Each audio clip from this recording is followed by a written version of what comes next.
to ABC News AGT Live। ये है ABC News AGT Live। Listen to ABC News AGT Live।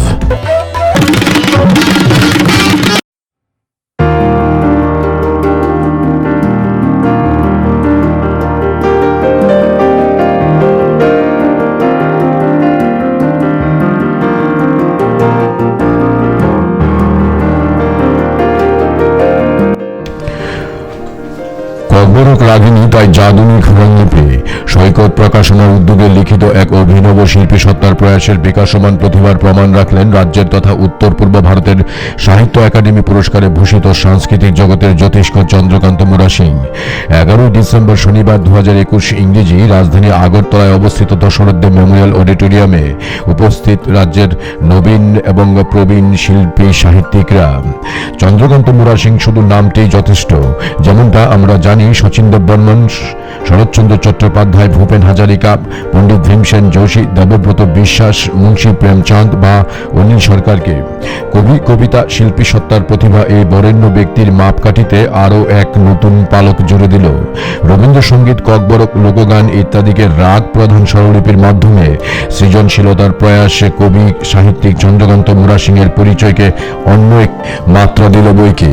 আজকের এই ককবরক রাগিনী তাই জাদুনি খোরাংলিপি সৈকত প্রকাশনার মলাট উন্মোচন করে ত্রিপুরা উচ্চ আদালতের বিচারপতি শুভাশিস তলাপাত্র, যিনি নিজেও একজন লেখক, সাহিত্যিক ও ইংরেজি সাহিত্যের ছাত্র, কবি চন্দ্রকান্ত মুরা সিং এর এই অনবদ্য প্রয়াসের ভূয়সী প্রশংসা করে রাজ্যের ককবরক গান, লোকগান, পাশ্চাত্য জগতের সুর সঙ্গীত তাদের প্রবহমান বিকাশে রাজ্যের ককবরক গানের এক বিশেষ নিজস্বতাকে পৃথিবীর কাছে আরো বিকাশমান করার জন্য নতুন প্রজন্মের কাছে প্রত্যাশা রেখে ককবরক রাগিনী তাই জাদুনি খোরাংলিপি এবং আমার কাছে বিশেষ হয়ে উঠেছে আরেকটা কারণ যে আগামী দিনে যারা ককবরক গানের যারা শুনবেন, যারা গাইবেন, যারা সঙ্গীত সংযোজনা করবেন, সেই নতুন প্রজন্মের ছেলেদের আজ পুরো মঞ্চকে ভরিয়ে দিয়েছে।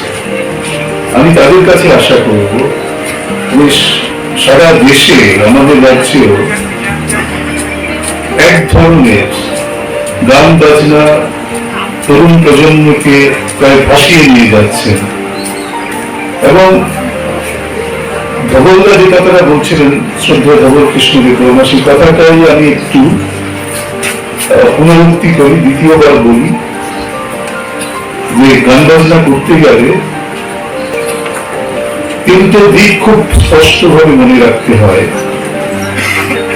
আমার নিজের গান বাজনার পরিচয়, দুই, আমার গান বাজনাকে আমি কি করে এগিয়ে নিয়ে যাব, অর্থাৎ যেটা তিনি বলেছেন এটা বদ্ধ জলাশয় হিসেবে সঙ্গীত কখনো বাঁচতে পারে না, সেটাকে নদীর মতো বইয়ে নিয়ে যেতে হবে। এর জন্য নানা ধরনের পরীক্ষা নিরীক্ষা, স্মৃতি নিয়ে নানা ধরনের কাজ এবং বিশ্ব সঙ্গীত যাকে বলে, অর্থাৎ পৃথিবীর বিভিন্ন জায়গায় যে গান বাজনাগুলো হচ্ছে সেগুলোর দিকে লক্ষ্য রাখা, সেগুলো থেকে আমার সঙ্গীতে কিছু নেওয়া যায় কিনা, যেটাকে ইংরেজিতে বলে অ্যাসিমিলেশন বা আহরণ, সেটা করা যায় কিনা। আহরণ করার ক্ষেত্রে কতগুলো সমস্যা আছে, যে যদি ঠিক আমার যে সাংগীতিক ঐতিহ্য বা মিউজিক্যাল ট্র্যাডিশন, তার সঙ্গে যে আধৃত সাংগীতিক অনুষঙ্গগুলো যদি ঠিক না বলে, মিউজিক্যাল এলিমেন্ট, তাহলে অনেক সময় সেই আহরণ সঠিক হয় না। আমি দেখেছি আমি ককবরক গান শুনি, যে গানের যে অর্কেস্ট্রেশন এবং গানের যে অনুভূতি বা emotional part of the song, এটা আমার মনে হচ্ছে যে এর মধ্যে কোনো ধরনের সংগতি বা হারমোনি তৈরি হচ্ছে না। একটা হচ্ছে যে আমাকে সেটা আমার মধ্যে এসে কতটা আমার মতো হয়ে উঠছে, সেটা খুব গুরুত্বপূর্ণ বিষয় গানের ক্ষেত্রে। আমি এই বইয়ের বিষয় নিয়ে দীর্ঘ আলোচনা হয়েছে, হয়তো আরো আলোচনা করবেন, কারণ রাজ্যের ককবরক গানের একজন বিশিষ্ট মানুষ এখানে উপস্থিত আছেন, বিকাশ রায় বর্মা, যিনি ঘটনাক্রমে রাজ্যের সভায় সভাপতিত্ব করছেন। আমি আশা করি তিনিও কিছু বলবেন, কারণ তিনি গান করেন। আমি জাস্ট কয়েকটা সমান্তরাল উদাহরণ দিতে চাই। ককবরক গান আমি ব্যক্তিগতভাবে প্রথম যে গানগুলোর সঙ্গে পরিচিত হই, সেগুলো সবকটাই ছিল এককভাবে গানগুলো করার, যেটা সারা পৃথিবীর ইতিহাসে বিশেষ করে যাদের আমরা বলি লোকসঙ্গীত বা ফোক মিউজিকে কখনো হারমোনি বা অর্কেস্ট্রেশন ছিল না, সেটা একাই গাওয়া হতো। কিন্তু আমাদের রাজ্যে কক্সবাজার গানের দুটো পরম্পরা আছে, যেটা হচ্ছে যে গানটা গাওয়া হয় এবং যে গানের সঙ্গে কোনো ধরনের আমাদের লোকনৃত্য করা হয়, সেটা মমিতা হোক বা লেবাঙ্গমানি হোক, সেই গানগুলোর ধরন একটু অন্য ধরনের। এটা নাচের জন্য গাওয়া হয় বলে অনেক একজনই গাইছেন, কিন্তু তার মধ্যে প্রচন্ড ভাবে হারমোনির সুযোগ রয়েছে। আমি নন্দদা এখানে আছেন, বিকাশদা আছেন, তাদের বলবো এই জায়গাগুলোতে এই পরীক্ষা নিরীক্ষা গুলো করা খুব দরকার। আমাদের অনেকের ধারণা যে হারমোনি তো ওয়েস্টার্ন মিউজিকের পার্ট, বা মিউজিকের ট্রেনিং না থাকলে পরে হারমোনি করা যায় না। এটা সত্যি কথা, মানে ট্রেনিং তো দরকার আছে, শিক্ষার দরকার আছে।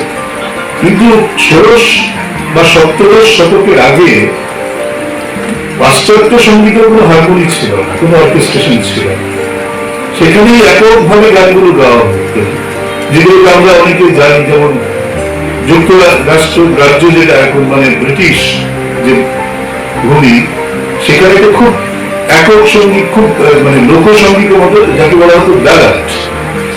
তার মধ্যে অনেক থিয়েট্রিক্যাল এলিমেন্ট থাকতো, তার মধ্যে মেলোডি থাকতো, অনেক কিছু থাকতো। কিন্তু কালক্রমে এই সঙ্গীতগুলো একটা সময়, আমি বলি অষ্টাদশ বা 19 শতাব্দী পর্যন্ত এসে দেখা গেল হারমোনির দাপটে, অর্থাৎ সমন্বয়ের যে সঙ্গীতের দাপটে। রাগিনী তাই জাদুনি খোরাং লিপি বইয়ের মলাট উন্মোচন অনুষ্ঠানে কবি সাহিত্যিক সুরকার চন্দ্রকান্ত মোরা সিং বলেন, 이만 동안 이만 특히 기사를부터 눈만이 하여리랑 이제 좀 부족한 또 마이티한 제가 개명하는데 아마 사진이 시작하다 원투만이 그냥 하지 자두노 술망이 우리 자두 보니까 기가 한 개는 왜 ang bisa yang mo ang bisa cari dengan ini awal sudah dah boleh dah sini sini pop panelson sini sang panelson tong panelson sini di original tahu tentang yang ada aku beli ada bisa nanya awal apa lagi kita sebab जादू को जादू तुम बुनियादी या बुनियादी सियार के तो नियम सुन जाए वो बुनियादी बात आधा घंटा वो बुनियादी बात लेकिन बोली बात नो सामने वो आप किसी नहीं करा वो किसी सुन भी ले जाना वो किसी सुन जाता है और वो तो सुना था वो लेकिन बुनिया तो सब है वो मणिपुर सबसे मणिपुर का वो नहीं सब सब है वो जवाब तुम जाओ आई था वो सामने वो तुम्हें पाने सब था nung kasih semua kasih di dalam sauta dan jadi apa yang menjadi kerjaan belum dijadi bersama sauta itu sudah bersama oh oke awal kan dukho bakari mulai nada dijadi rumah falan mulai hari ini mulai khusus kemudian dia kalau sudah kerja itu saya itu sudah lebih dari rumah sungai sungai mau saya tidak otak mau bisa utuh loh. Udah masih macam-macam belum itu mah anto harmoni macam itu. Tahu. Itu teman dulu lah harmoni saya itu bisa lagi nanti. Belum baik saja lagi nak suruh pelawat bisa deh. Wah itu ceman. Aku nak itu nanti teman apa yang mau bawa itu besar. Dokter lagi ini sang mau kurung kasih nalar orang utur lagi kurung kasih nalar orang kalau dua kurung kasih nalar. আজকের এই অনুষ্ঠানে অগণিত শিল্প সাহিত্য প্রেমীর মাঝে উপস্থিত ছিলেন সঙ্গীত শিল্পী ধবল কৃষ্ণ দেববর্মা, এডিসি চেয়ারম্যান জগদীশ দেববর্মা, উদীয়মান লোকসঙ্গীত শিল্পী সূর্যলক্ষ্মী দেববর্মা এবং সুরকার গৌতম দেববর্মা প্রমুখ। ABC news, digital live.